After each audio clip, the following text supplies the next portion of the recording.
விஜய் வந்து அதிகமா விமர்சிக்கக்கூடியவர்கள் வந்து திமுகவையும் நாம் தமிழர் கட்சியும் சார்ந்தவர்களாக தான் இருக்கிறார்களே தவிர அதிமுகவோ மற்ற கட்சியினரோ அதிகமா விமர்சனம் பண்ணல. திமுக தான் அதிகமா விமர்சனம் பண்ணுது விஜய் அவர்களை. ஸோ இதுக்கு என்ன காரணம் சார்? விஜயுடைய வருகை திமுகவை கடுமையாக பாதிக்குதுன்னு அவர்கள் எடுத்த சர்வேலே தெரியுது. கரூர் சம்பவத்துக்கு முன்னாடி எடுத்துட்டாங்க. அதில் கிட்டத்தட்ட 120 தொகுதிகளுக்கு மேலே விஜய்னால நேரடி பாதிப்பு, கடுமையான பாதிப்பு. எப்படின்னா, ஒரு தொகுதியில் ஜெயிக்கிற அந்த அந்த இது இருக்குல்ல, வித்தியாசம், அந்த வித்தியாசம் அதை விட விஜய் வாக்குகள் அதிகம். அதனால என்ன ஆகுதுன்னா, அதிமுகவுக்கு சாதகமாக போகுது. அதாவது விஜய் பிரிக்கிற வாக்குகள் இப்போ அவர் 25% ஓட்டு வாங்குறாரு வச்சுக்கோங்க, அதில் 18% டிஎம்கே, 7% ஏடிஎம்கேலேருந்து பிரிக்கிறான்னு வச்சுக்கோங்க. அந்த இடத்துல 7% குறையிறதுனால அவங்களுக்கு பெரிய அளவு வாக்கு சதவீதம் குறையாது. ஆனால் 18% குறைஞ்சா பெரிய அளவில் கீழே போயிடும். இப்போ இந்த இடத்துல லாஸ்ட்ல ஃபர்ஸ்ட்னு ஏடிஎம்கே அடி.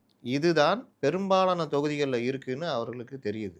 அதனால தான் அவர்களுக்கு இது பாதிப்புன்னு பயப்படுறாங்க. அதுக்கேற்ற மாதிரி என்ன செய்யலாம், அடித்தாலும் சிக்கலாகிடும். ரொம்ப அடித்தா ஓடி போயிடுவார் என்டிஏ கூட்டணிக்கு. அதனால் என்ன பண்ணலான்னு தெரியாமல் தொட்டும் தொடாமல் பட்டும் படாமல் ஓடிட்டு இருக்காரு.